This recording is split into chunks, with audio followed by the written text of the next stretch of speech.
Hey, Clemson family, there is so much to be excited about on campus right now. I mean, you got football in spring practice, baseball looking good, and ACC competition after that recent sweep of the Gamecocks. Softball is getting their sea legs under them.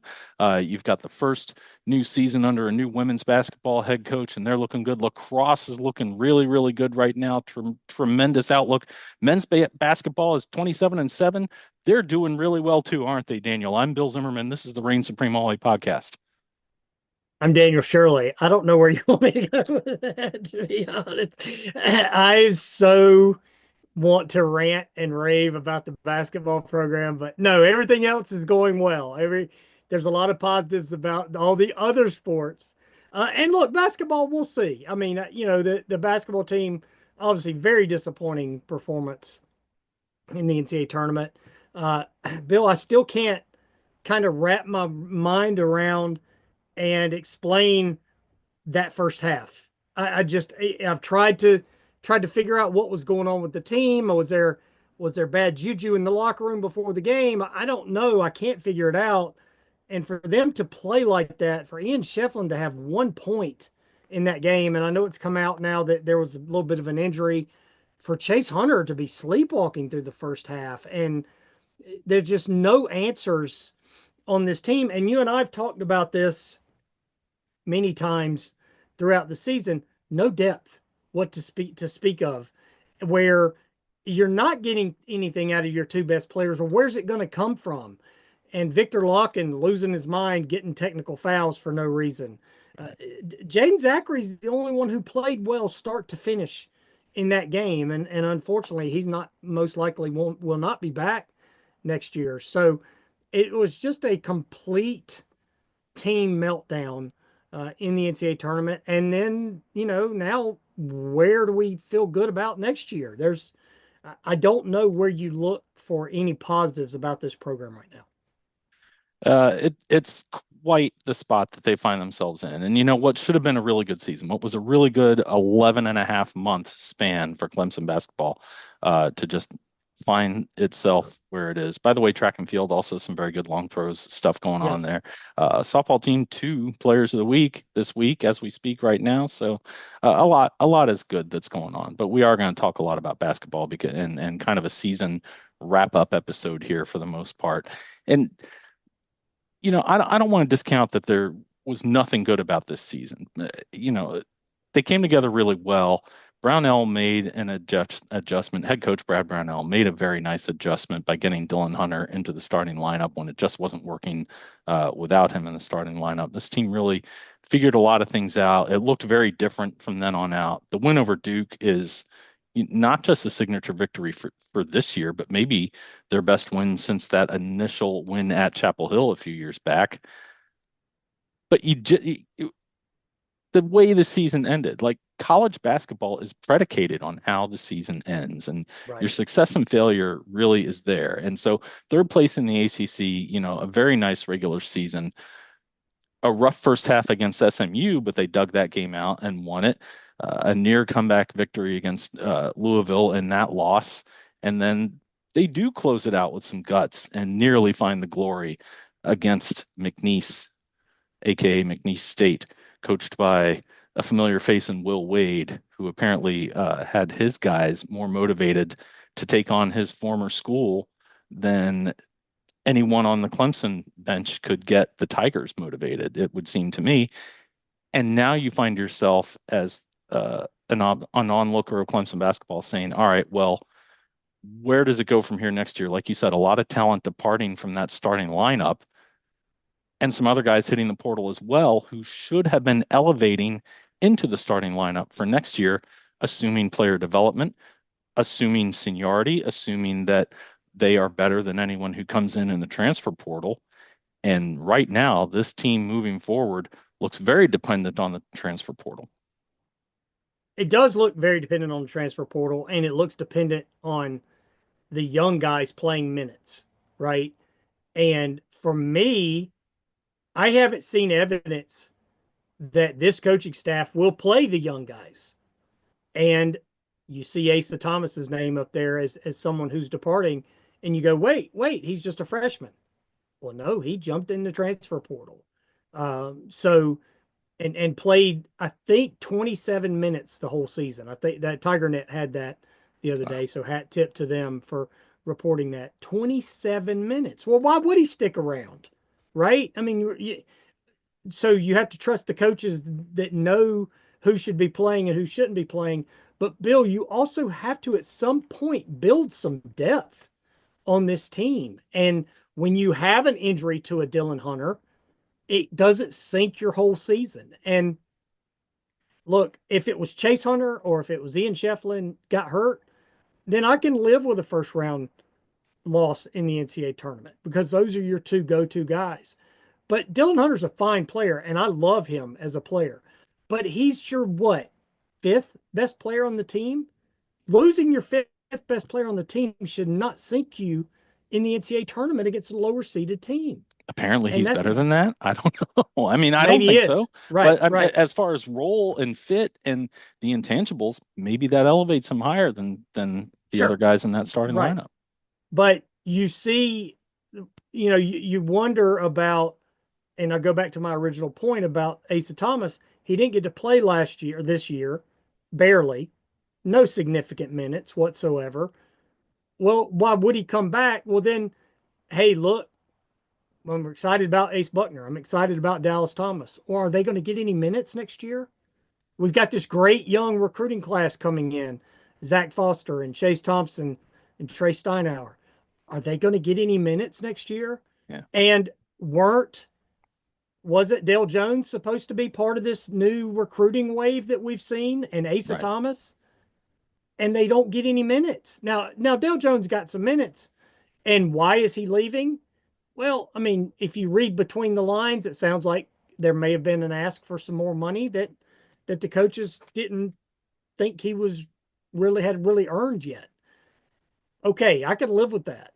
But you keep talking we keep talking about this new wave of recruiting with these new resources and these new facilities. And here we are, year 15, and the entire roster has been gutted, except for, you know, as we speak, guys who've played Dylan Hunter, Christian Reeves, and Jake Hybreeder. Yeah, And I don't think I've left anybody out. So that's it of guys who've played any real minutes, not the walk ons. And so now you're going to have 12 new faces coming in if Hydebreeder or Reeves don't leave, which I don't think those are big losses if either one leaves. But, if they stay, that's great too. I, Bill, I can't tell you how, and I'm not trying to throw anybody under the bus, but Chauncey Wiggins, how mm, many times have I defended him here on the podcast? To you, my son Ben, I've defended him to him. He was awful the last half of this season. yeah. So, and what happened to him? Because so much potential, so much. Last year in the NCAA tournament, he played so well. Well, he Hit got some big, benched. well, I mean, last year in Yeah, the yeah, NCAA yeah, tournament, he hit some big shots last year in the NCAA tournament. Go back and watch those games. He hit some really big shots. But then the other night against McNeese, two wide open shots in the first half. One's an air ball, one barely scrapes the rim. And they're, a pass to him at midcourt, and the ball rolls right by his feet, and he just looks like, oh, well, like I'd rather be anywhere but here. And that kind of hound dog feeling about this team of, not fight and grit. It was just more like, ugh, why are we here in the NCAA tournament? yeah. That's hard to believe that a veteran team played with that kind of effort and lack of tenacity when their careers are on the line.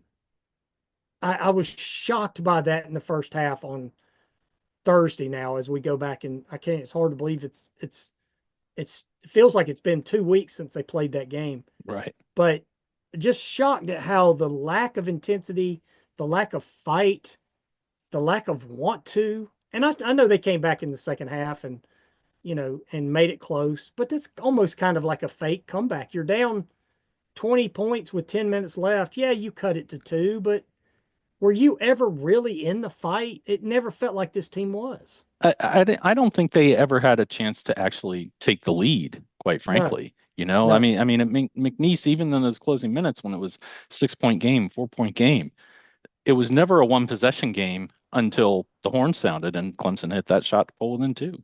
right, right. Yeah, I look, to the best of my I, recollection. yeah, no, that's right. And with the winningest team in program history as far as number of wins Yeah, and all the positives.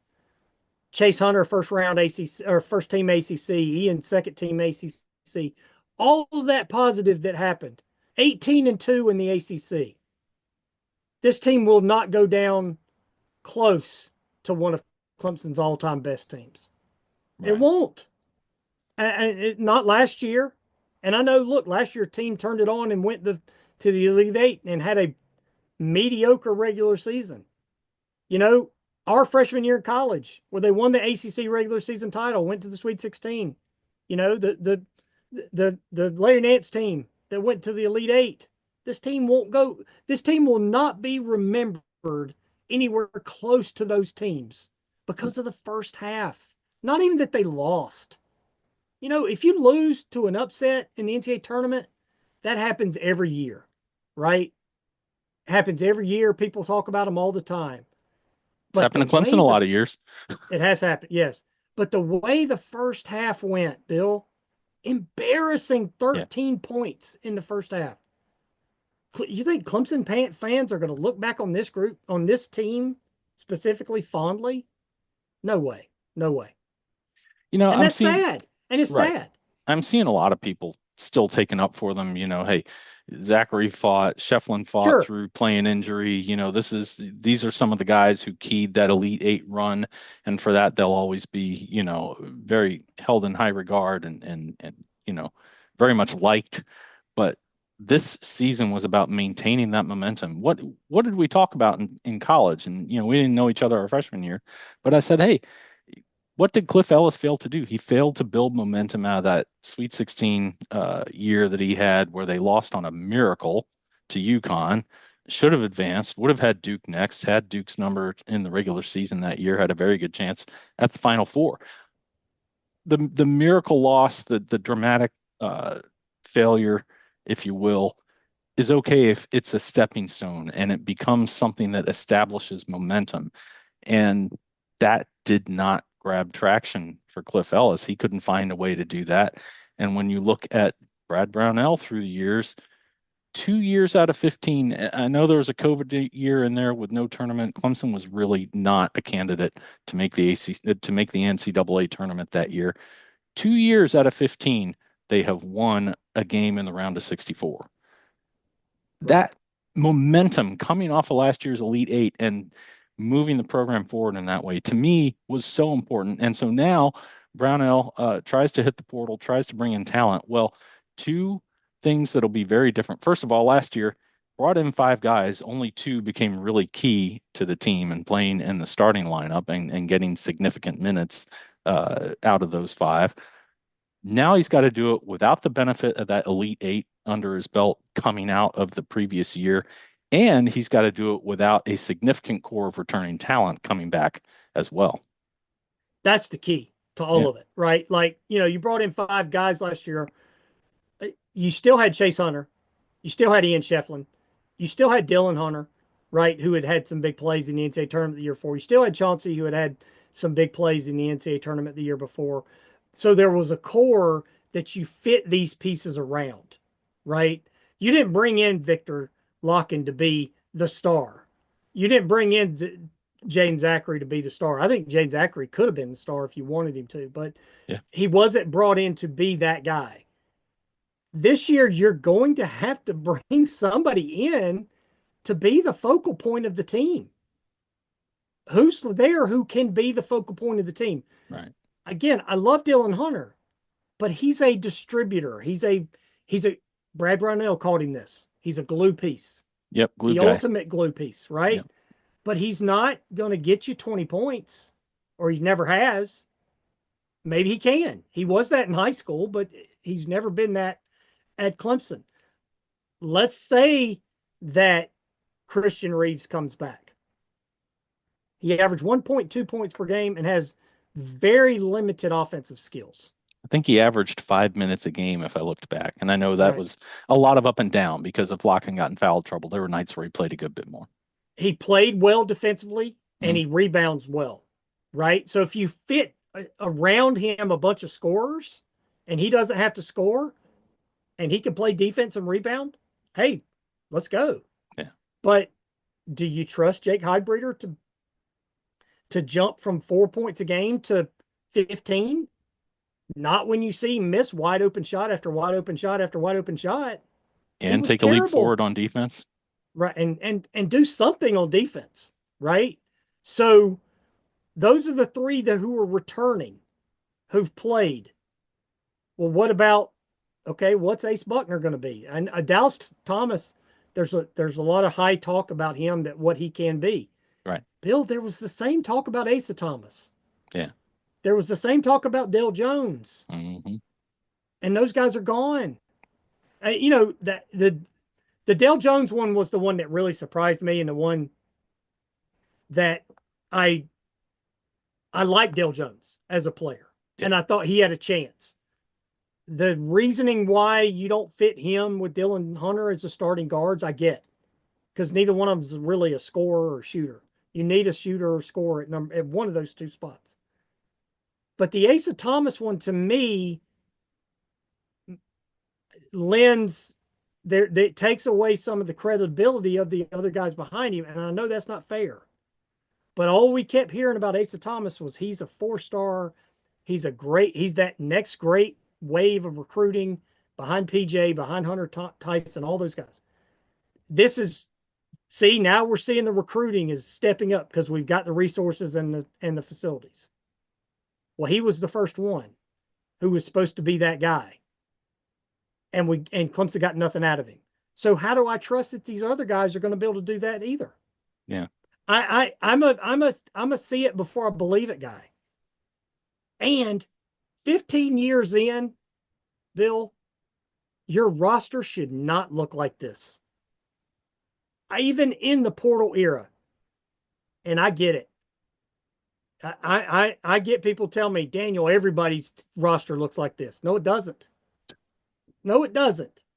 Even the teams that are heavy on the portal are going to have some core guys returning after 15 years with one coach. Right. So that's the part that worries me. Like last year, after last year, the Elite Eight, maybe it's the Elite Eight warm, fuzzy feelings. I felt like they'd be an NCAA tournament team with Chase Hunter and Ian Schieffelin. Hmm. I didn't know what was coming around them, what was going to be filling in spots. And, you know, I'll give you the benefit of the doubt with Christian Reeves and Highbreeder. But right now, I can't give you the benefit of the doubt. And you don't have Chase Hunter and Ian Schieffelin to lean on. And I don't think that, look, I think Dylan Hunter can be a leader.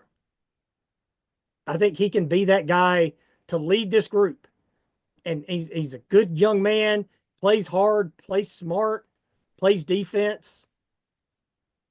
But you got to have somebody go get you 15 points a game. And I don't see that on the roster right now. Yeah. It's it's a bummer. Like how long have you and I been wanting Clemson basketball to be something more than it is? And here we are, right back in that same spot. Now, hopefully, the portal works out. A Sure. freshman or two can be key. Buckner and Dallas Thomas can be. I mean, we've been waiting for Ace Buckner, right? And he had to get through the injury thing. That's why he redshirted. Pardon me. Got a little running my words together a bit. Yep.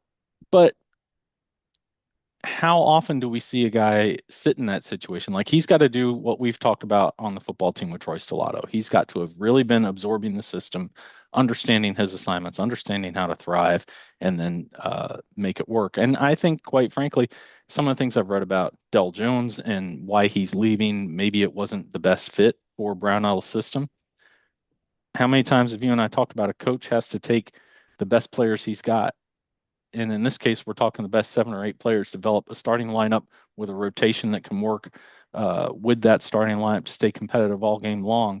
Work with the pieces you have and make the system fit the talent that is on your bench, in your locker room, in your starting lineup.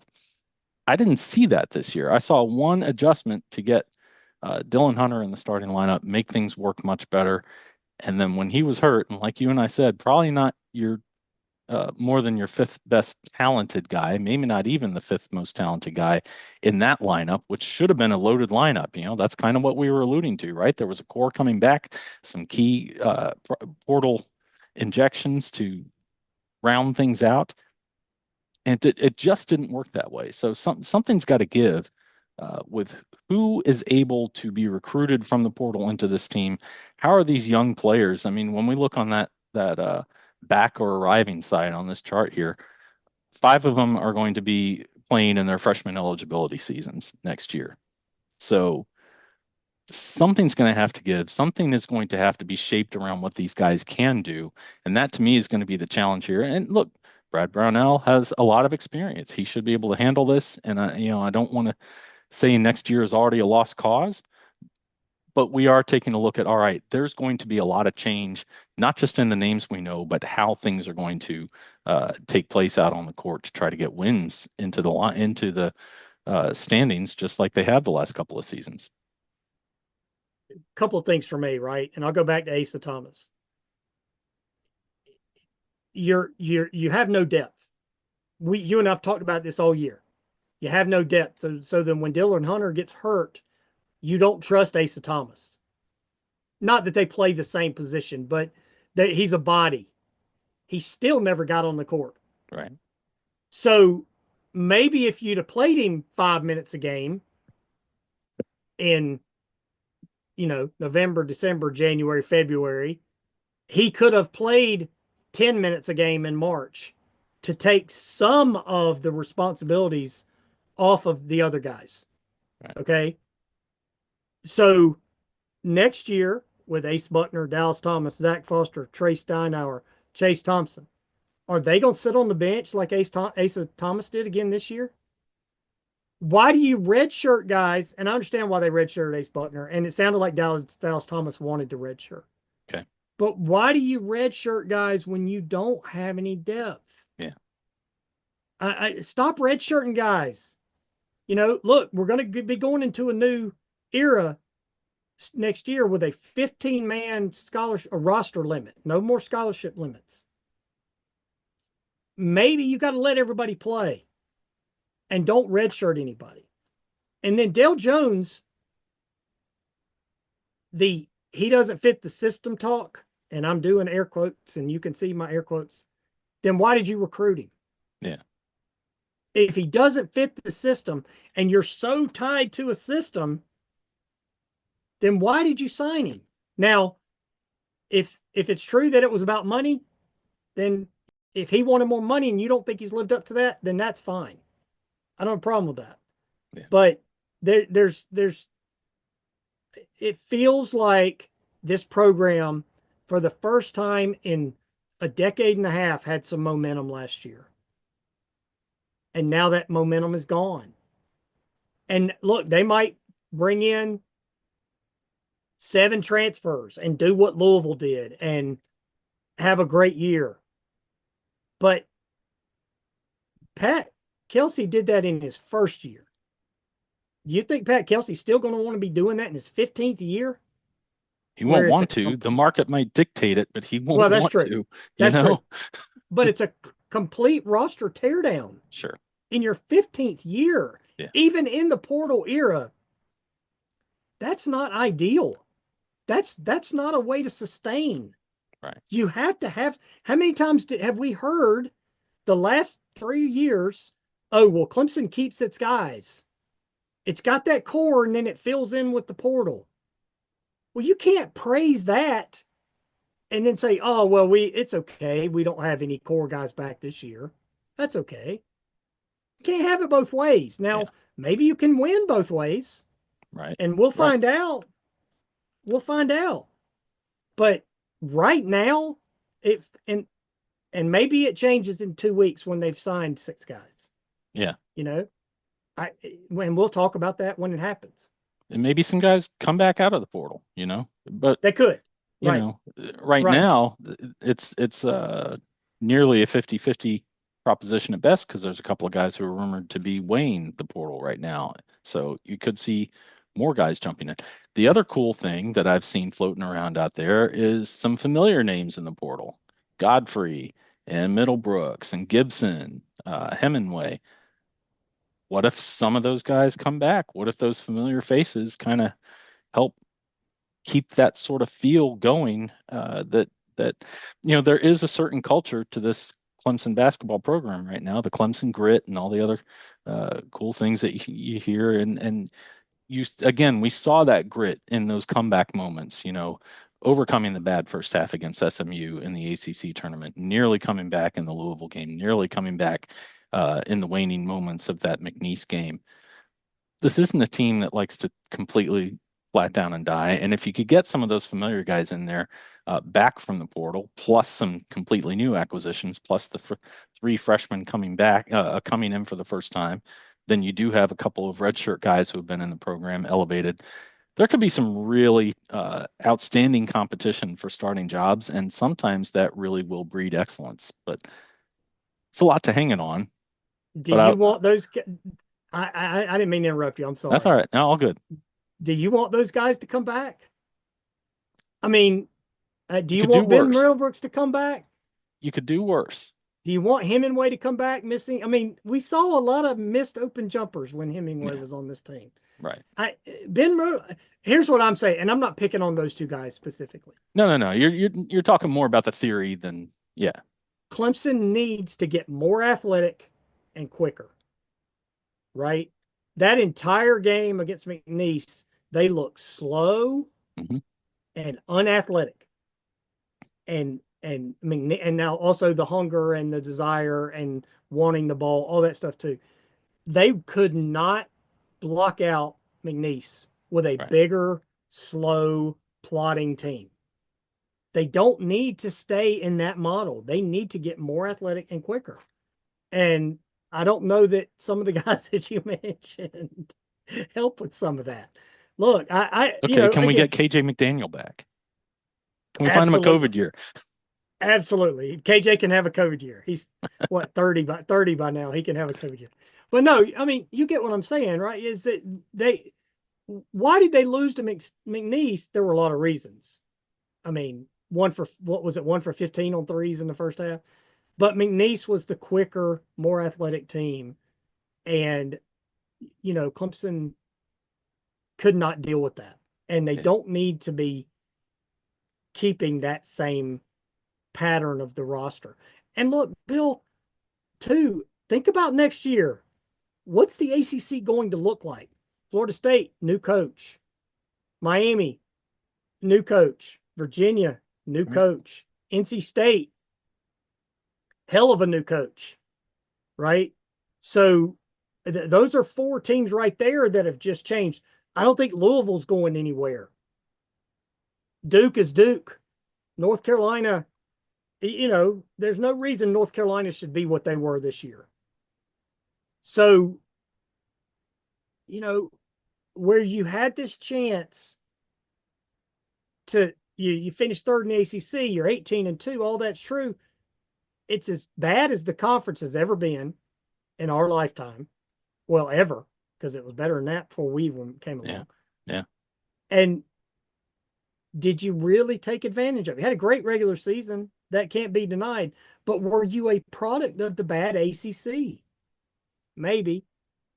I think there's probably some truth to that.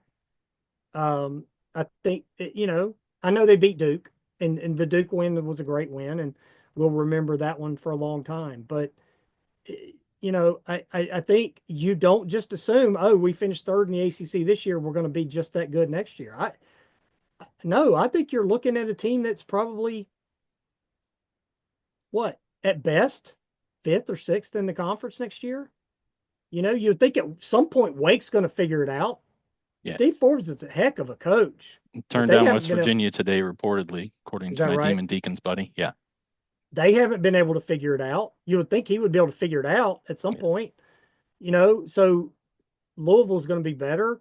Duke's going to be better.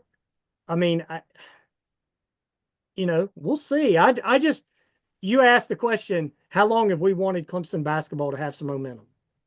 My entire lifetime. You know, Hmm. you go to the Elite Eight, you have that group, and then you have 2 or 3 down years. Yeah. You have Horace Grant, and unfortunately Grayson Marshall got hurt Yeah. before that NCAA tournament. Then you have the Eldon Campbell, Dale Davis years, and then you're down until Barnes comes. Yeah. You have a good stretch there, and then the Larry Shyatt disaster happens, and then Oliver Purnell, and you Right. don't give him the support that he needs, so he leaves.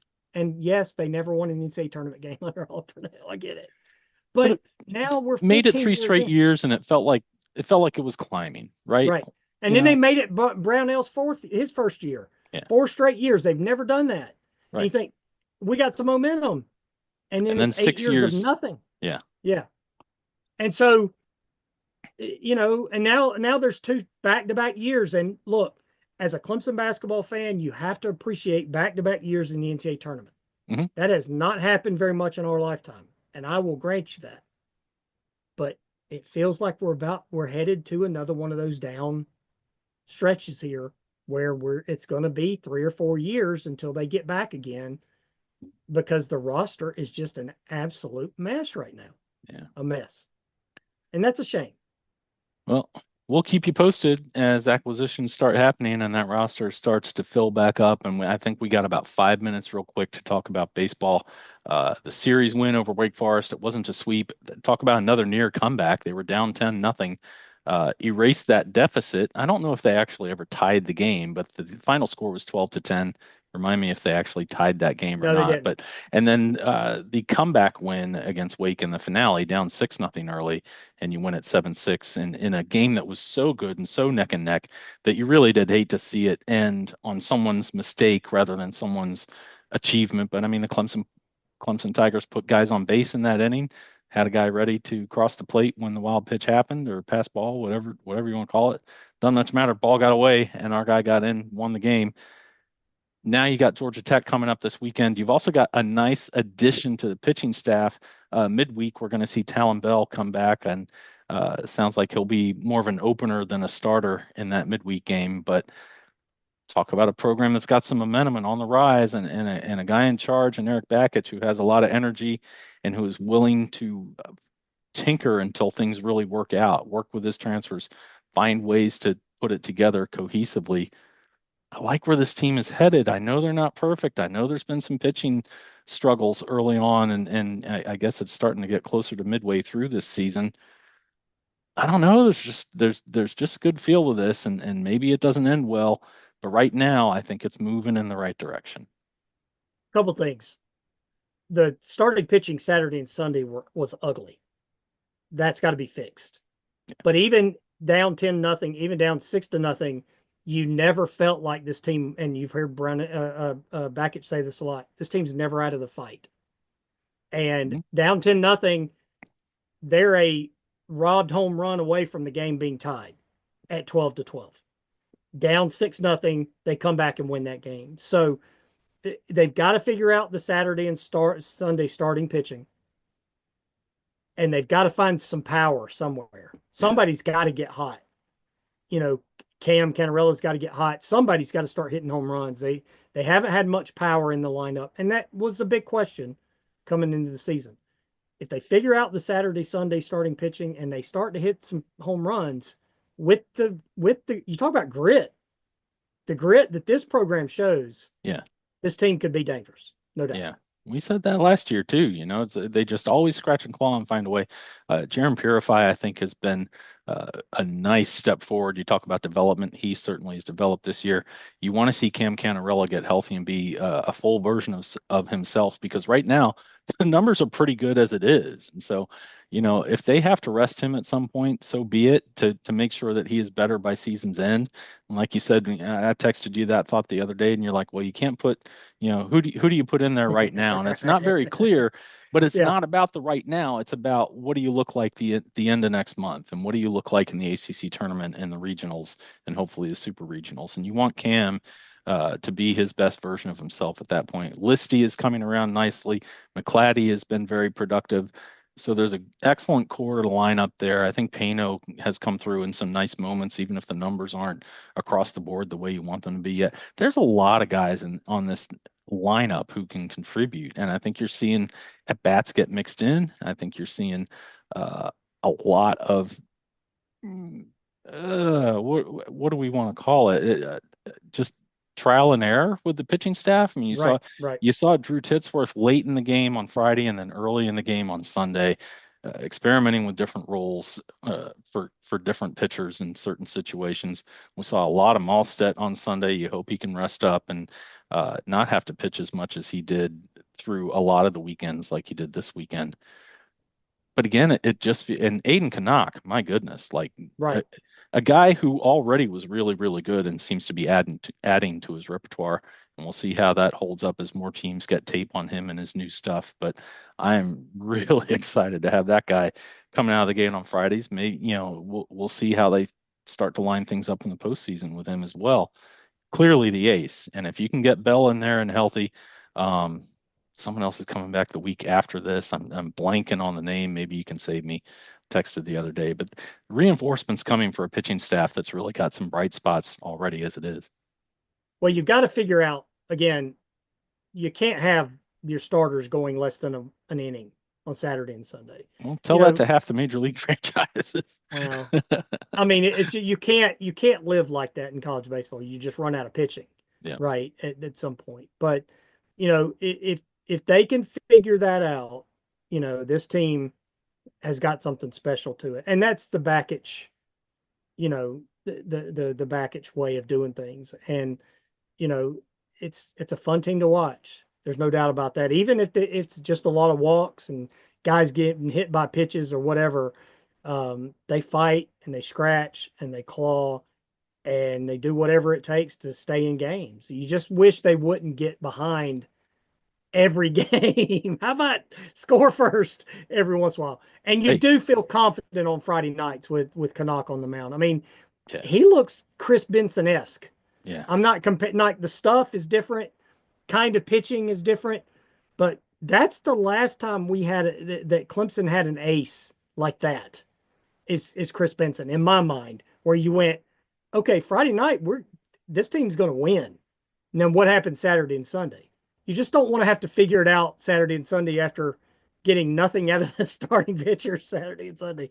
So they got to figure that out. But other than that, I mean, this team's got everything you want. You need a little bit more power, but the lineup is there, the fight is there. The defense, for the most part, has been there, a little shaky at times, but this group is special, and it starts with Erik Bakich and what he has done for this program. Bill, just think about where we were 3 years ago before he got here, Yeah. and what he's been able to do with this baseball program. So there's something special going on with this group. Uh, hey, look, I'm shout out to the softball team too. They were 3-6, and now look at where they are with how they've done. So there's a lot of good stuff going on this spring, like you talked about on your opening of the podcast here. You just want to see that continue through the rest of the school year, and I think that is going to happen with this baseball team, and see what this team can do the rest of this year. I was just checking a minute ago to see if Christian Reeves is in the portal yet or not, and I saw men's tennis is number 22 also in the country right now. Another big thing going on campus, and of course, women's tennis has had some nice accomplishments this year as well. When it comes to the basketball and the baseball, youtube.com/Clemson kickoff. Jump in there with your comments. Let us know what you're thinking. Let us know what we're not mentioning. Tell us where you think we're getting it wrong. We love to hear all of that. And we will be back as we said with the basketball roster taking shape. We're going to have some spring football developments coming forward, hopefully the good kind. And then, of course, baseball season and softball seasons progressing. Until our next episode, I'm Bill Zimmerman. I'm Daniel Shirley. Go Tigers.